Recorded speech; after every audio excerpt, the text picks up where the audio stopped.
Está começando mais um programa WTN Saúde. O tema hoje é urologia. Eu trouxe aqui o Dr. Genilson Ribeiro, que é vice-presidente da SBU Rio. Doutor, tudo bem? Tudo bem, é um prazer estar com vocês aqui. Prazer foi meu. O tema hoje vai ser câncer de próstata, porque é um tema super na moda, né? E super pertinente para a saúde pública, né? Eu queria, para começar, Dr. Genilson, me fala a anatomia da próstata. O que é a próstata, para as pessoas entenderem? As pessoas, os leigos de modo geral, o público de modo geral, tem uma certa curiosidade de saber que órgão masculino é esse que tanta polêmica causa e tantas controvérsias produz. Na realidade, a próstata é um órgão situado na base da bexiga, ele envolve a uretra e ela tem como função fundamental da próstata, primordial, é a produção de um líquido seminal, que faz com que os espermatozoides possam receber nutrição através de uma substância produzida pela próstata, que é a frutose. Na próstata existe uma substância chamada zinco também, que é responsável por um poder bactericida, fazendo com que determinadas bactérias, que é muito comum no trato urinário baixo, possam chegar até a próstata e causar também uma alteração nos espermatozoides. Mas tem também um líquido que faz com que o sêmen, sendo produzido e colocado no momento, no canal vaginal, no momento do coito, esse líquido possa se liquefazer e fazer com que os espermatozoides possam chegar até, digamos, as trompas e fecundá-lo. Então a próstata tem como finalidade a produção de um líquido seminal, juntamente com as vesículas seminais, mas para que os espermatozoides possam sobreviver. Certo, essa é a função da próstata.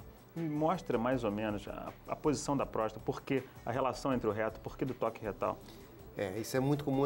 A próstata é um órgão, digamos assim, interno, ou seja, nós não conseguimos palpar a próstata através do abdômen. Nós não conseguimos através do períneo, ou seja, aquele órgão, aquela região anatômica situada entre o ânus e o pênis, tocar na próstata. Então a única forma de poder examinar a próstata como tem uma relação anatômica muito próxima entre o reto e a glândula prostática, através da introdução do dedo, num toque digital. Pelo reto, nós conseguimos tocar na glândula e examinar, digamos assim, as suas características relacionadas ao volume, relacionadas à consistência, relacionadas, digamos assim, ao endurecimento. Tá? E nesse sentido, nós conseguimos examinar a próstata através de um toque retal. Aproveitando que o senhor comentou sobre o PSA, ou seja, comentou sobre a enzima que liquefaz, me fala, o marcador principal do screening de câncer de próstata é o PSA. É muito comum, se nós observarmos que há 20 anos atrás, é mais ou menos isso, há 20 anos atrás nós não tínhamos uma facilidade de diagnóstico como nós temos hoje. E o divisor de águas em relação ao câncer de próstata, que é o câncer mais comum no indivíduo do sexo masculino, logo depois do câncer de pele, tá? Mas o câncer de pele é um câncer geralmente benigno, entre aspas, porque diferentemente do melanoma, que é um câncer de pele altamente maligno, o câncer de pele comum ele não dá metástase e ele não leva à morte do paciente, por ser o primeiro câncer do sexo masculino. Então, o câncer de próstata é o câncer mais comum no homem e o mais virulento, digamos assim, comparado com o câncer de pele.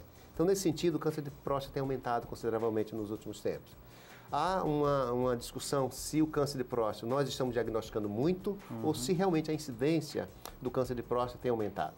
Então, nós estamos observando que de 20 anos para cá, essa incidência tem aumentado, tá certo? Consequentemente, graças a uma substância diagnosticada no sangue chamada PSA, o antígeno prostático específico, o PSA veio causar digamos assim, um divisor de águas. Ou seja, antes nós já encontrávamos pacientes, quando nos procurávamos, com sintomas urinários, com dificuldade urinária, com a doença já avançada. Então a maior incidência, digamos, o maior aparecimento de pacientes no consultório com câncer de próstata já era com a doença avançada. Raramente nós tínhamos uma doença localizada. E isso se dava quando nós operávamos o paciente e descobríamos incidentalmente um câncer de próstata. Hoje em dia não.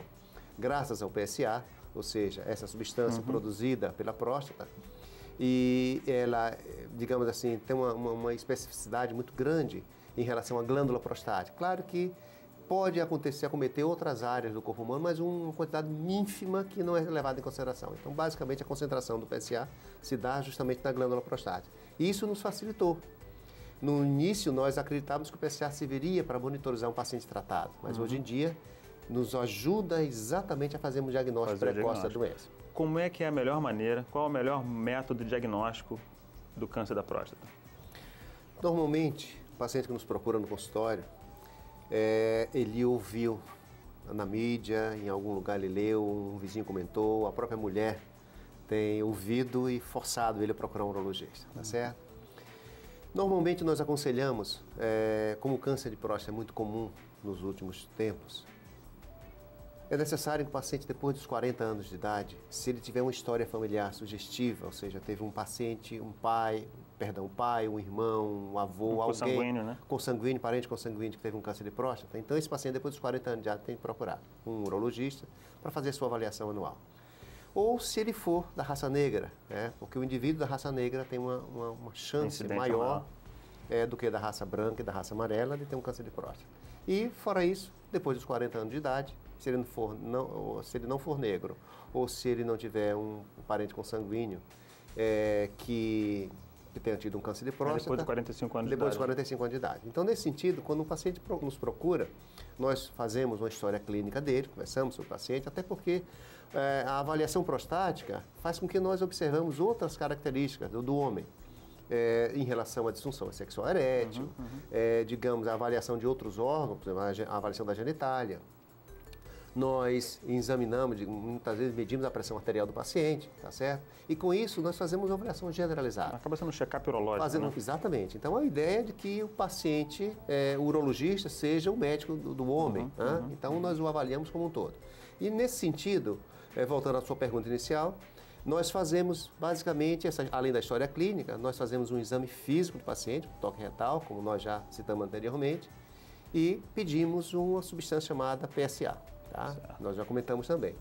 Se o PSA ele vier aumentado, nós temos uma ideia de que ele porventura possa vir estar apresentando, digamos assim, uma neoplasia. Há alguns anos atrás, até nos laboratórios ainda sai isso, que o valor normal do PSA seria até 4 nanogramas por mililitro. Então, na realidade, isso tem mudado, porque nós já estamos observando pacientes até 55 anos de idade, pode, teoricamente, o normal seria até 2,5 nanogramas. Certo. Porque já foi feita uma pesquisa mostrando que encontrou-se câncer de próstata em 15% dos pacientes com PSA entre 2,5 e 4 nanogramas e que tinham câncer de próstata. Então, nesse sentido, até 55 anos de idade, o normal seria até 2,5 nanogramas. Acima disso, nós poderíamos considerar até 4 nanogramas. Certo. Mas não só a medida da dosagem do PSA, o toque retal é de fundamental importância. Então, quando nós suspeitamos que o paciente possa ter alguma anormalidade, seja no toque, diagnosticado através de um endurecimento da glândula, uma alteração da sua consistência, ou um lobo um pouco mais aumentado do que o outro, nós suspeitamos e geralmente pedimos uma ultrassonografia com biópsia prostática. Isso, eu queria saber o valor da imagem no diagnóstico, né? Em relação à ultrassonografia, ela mostra um nódulo hipoicôico, mas não necessariamente sempre mostra um nódulo hipoicôico. Nós podemos encontrar nódulos isoicôicos e que, quando biopsiada, a biópsia não é geralmente feita apenas naquela área que seja suspeita. É biopsiada toda a glândula prostática. E muitas vezes nós encontramos áreas que não têm nódulos e cujo diagnóstico é positivo. Nós podemos fazer também a ressonância magnética, tá entendendo? Hoje em dia são exames muito mais sofisticados e nós colocamos porque nem sempre para o público que tem assistência ao SUS, por exemplo, no Brasil, não tem acesso a esses exames de mais maneira nenhuma. sofisticados. Então, como nós estamos falando de um público de modo geral, geralmente a massa da maior, digamos assim... População em geral, no brasileiro? População de modo geral, não tem acesso a esse tipo de diagnóstico, tá? Então é suficiente a associação do toque com o PSA. Exatamente. Ou associação do toque com o ultrassom. Exatamente. Que é um exame de imagem na realidade, o exame que vai dar o diagnóstico seria... É a combinação de dessas duas. Nós podemos ter um PSA muito baixo, que o paciente fica satisfeito achando que está normal, mas, no entanto, o toque é positivo. Entre 2 e 4, você tem uma expectativa de encontrar ainda algum tumor. Mas me fala, o doente que tem um PSA abaixo de 2, pode ficar tranquilo em relação a isso? Pode ficar pelo menos 2 anos sem fazer o screening? Não, eu não aconselharia. Nós só poderíamos deixar o paciente absolutamente tranquilo se ele tivesse um PSA abaixo de 0,5, tá certo? Mas, mesmo assim, PSA abaixo de 2, ou seja, abaixo de 2,5, nós podemos encontrar. É muito raro isso, é muito difícil de encontrar, mas nós podemos sentir. que um paciente pode ter um nódulo positivo através de um toque retal e biopsiar desse nódulo e encontrar um tumor. A próxima pergunta é a seguinte, falamos do diagnóstico. Após o diagnóstico, ou seja, deu-se um diagnóstico de câncer de próstata, como é que você comporta? Como é que se comporta? Qual é o caminho do tratamento? Nós temos, basicamente, duas formas de tratamentos curativos do câncer de próstata. Seria a cirurgia, né, que nós podemos realizá-la através de uma incisão aberta, ou seja, infraumbilical, ou em pacientes muito obesos, em que o acesso cirúrgico pode ficar complicado. Exatamente. Do ponto de vista cirúrgico, é uma dificuldade muito grande, porque a próstata ela fica na frente do reto e atrás do púbis. É um acesso, digamos, difícil. Então, nós podemos fazer por via aberta, por via perineal em pacientes obesos ou por via laparoscópica, tá certo? E uma outra forma de tratamento também, que teoricamente seria curativa, seria a radioterapia. Então, na radioterapia nós podemos ter a braquiterapia, que é a introdução de, digamos, sementes radioativas no interior da glândula prostática, que teria a produção de uma radiação bem localizada, bem circunscrita à glândula prostática, evitando os desconfortos e os efeitos adversos de uma radioterapia convencional feita à distância. E nós temos também a radioterapia chamada conformacional. Seria uma técnica melhor, claro, que um pouco mais a radiação atinge os órgãos à distância, tipo a bexiga, o reto. Adjacentes, né? Perdão, os órgãos adjacentes e que pode causar uma cistite ou uma retite actínica. E numa doença já avançada. Mesmo numa doença avançada, ou seja, em que o tumor saiu da glândula prostática, atingiu as vesículas seminais, pode ter atingido os linfonodos periféricos ou órgãos à distância. Metástase óssea. Metástase óssea, principalmente. Existe tratamento. O câncer de próstata, em todas as suas etapas, tem tratamento. Então, nesse caso, nós não teríamos mais, nós não faríamos uma cirurgia curativa, mas nós faríamos uma cirurgia paliativa para tentar minimizar o efeito da doença em relação à sua disseminação. Então, numa doença localizada, nós poderíamos fazer uma radioterapia, tá certo? Quando a doença já está mais além, ou seja, uma doença pélvica, já ultrapassou a cápsula prostática, mas está circunscrita ainda à região pélvica do homem. Então, nesse sentido, nós faríamos uma radioterapia. E no caso de uma doença já metastática, ou seja, da doença avançada, o tratamento é hormonioterapia. Essa hormonioterapia pode ser feita de duas formas, ou seja, através de uma injeção que bloqueia, digamos assim, de uma maneira central a produção da testosterona, ou, digamos, uma retirada, digamos assim, dos tubos seminíferos e além das células de Leydig, que são aquelas células que produzem a testosterona. Certo. Seria a orquiectomia. Seria uma orquiectomia. Então, eu queria que você me explicasse o porquê da relação entre o hormônio e o câncer. Já desde a década de 40, que sabe que existe uma relação entre a testosterona e o câncer de próstata, ou seja, entre a testosterona e a próstata. Então, a testosterona é o hormônio masculino e ele é quem dá as características secundárias do indivíduo. Então, todas as células, digamos assim, que são hormônios sensíveis, são hormônios dependentes, como do corpus cavernoso, a vesícula seminal, a glândula prostática, elas sofrem um processo, digamos assim, de duplicação celular, de ativação do seu metabolismo através da testosterona. Uma vez que nós suprimamos a testosterona, consequentemente, quando uma célula vai entrar em processo de divisão, ela não faz, ela acaba morrendo e, consequentemente, a glândula diminui. Então, se o indivíduo fosse castrado antes da puberdade, ele não teria a próstata não se desenvolveria. A uretra teria apenas um tubo que se comunicaria com a bexiga e não haveria desenvolvimento da próstata. Então, partindo desse pressuposto, os homens são tratados do câncer de próstata desde a década de 40, submetido a uma orquiectomia, ou seja, quer dizer, a castração. Então, pode-se dizer cirúrgica. Que a urologia também, quer dizer, em relação ao câncer de próstata, também tem um marco divisor depois do PSA e depois da descoberta da dependência hormonal.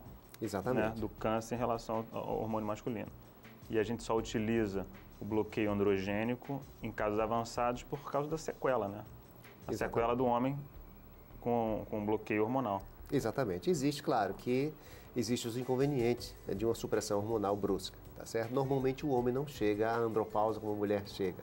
Então, a partir do momento que nós suprimimos completamente a sua testosterona, ele vai ter os mesmos sintomas que uma mulher apresenta, aqueles fogachos, aquela sensação de frio, a sensação de calor, por causa dessa queda brusca da testosterona. Levando em consideração os efeitos colaterais e todas as sequelas que o tratamento advém, a cirurgia é o melhor tratamento. Sim, ou seja, eu daria um conselho para as pessoas de um modo geral que quanto mais precoce o tratamento que se fizer, Quanto mais precocemente nós efetuarmos o tratamento do câncer de próstata, mais chance que o paciente tem de ser curado desse tumor. Com menos sequela. Com menos sequela, obviamente. Uma vez dado o diagnóstico, uma vez tratado, né, o que fica? Quais são as sequelas que o tratamento produz? Não existe, do ponto de vista cirúrgico, nenhum tratamento do câncer de próstata inócuo. Todos eles deixam sequelas. Seja do ponto de vista da cirurgia aberta, seja da cirurgia laparoscópica, três complicações são inerentes à cirurgia. No pós-operatório, no pré-operatório, imediatamente durante a cirurgia, há um risco muito grande de sangramento e necessidade do paciente ser submetido à transfusão de sangue. Claro que isso pode ser minimizado através de autotransfusão. Um outro risco que pode acontecer também é a incontinência urinária, tá certo? Então, normalmente, quando nós cortamos a glândula prostática, algumas fibras musculares responsáveis pela continência da urina são lesionadas durante o ato operatório e, consequentemente, nos primeiros dias de pós-operatório, poderá acontecer que o paciente tenha uma incontinência urinária, mas na maioria dos casos, geralmente é controlado. Só muito raramente é que o paciente pode ter uma incontinência urinária permanente. Mesmo nesses casos... Ainda em torno de 15%. Né? Exatamente. Nesses casos, pode-se colocar, digamos assim, um constrictor uretral ou um esfíncter artificial, fazendo com que ele possa urinar e manter naturalmente manter a continência. E, finalmente, uma grande complicação que porventura pode acontecer, que é um tabu muito grande em relação aos homens, é a disfunção sexual erétil. Então, normalmente, quando se tira a glândula prostática, os nervos que são responsáveis pela ereção, os nervos erigentes, eles podem ser lesionados. E, nesse sentido, o paciente pode vir a apresentar no pós-operatório, imediatamente já, uma disfunção sexual erétil. Ainda em torno de 50% dos casos, né? Isso vai depender do tamanho da glândula prostática, da experiência do cirurgião, da técnica cirúrgica utilizada, tá certo? Então, seria mais ou menos nessa faixa. Consequentemente, mesmo assim, nos casos em que existe a disfunção sexual erétil, nós podemos tratá-la, seja com drogas vasoativas, seja através do implante de uma prótese peniana, tá certo? Mas o esmero da técnica faz com que os pacientes possam ter os seus nervos preservados. Quer dizer, o que a gente espera para o futuro, em termos do futuro próximo, em relação à melhora do diagnóstico e à melhora do tratamento também? Hoje, nós estamos utilizando a espectroscopia. A espectroscopia de prótons por exatamente. Né? Isso tem nos facilitado muito bem definir qual aqueles pacientes que seriam biopsiados ou não, porque... Claro que a biópsia não é inócua, há um certo desconforto relacionado à biópsia prostática e nós estamos minimizando isso através de anestesia, de sedação.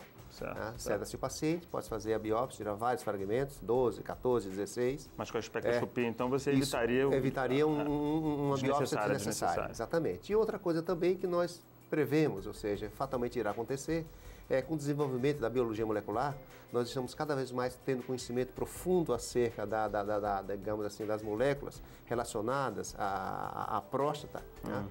E, consequentemente, no futuro, eu diria, seria uma droga, um medicamento que nós tomaríamos e evitaríamos o câncer de próstata. Ok, então vamos guardar para esse futuro, né? Vamos guardar ansiosamente o futuro. Foi um prazer tê-lo aqui. Eu acho que foi elucidativo demais. Né? Semana que vem temos outro programa WTN Saúde. Clique nos nossos links, não esqueça os nossos extras. Até a próxima.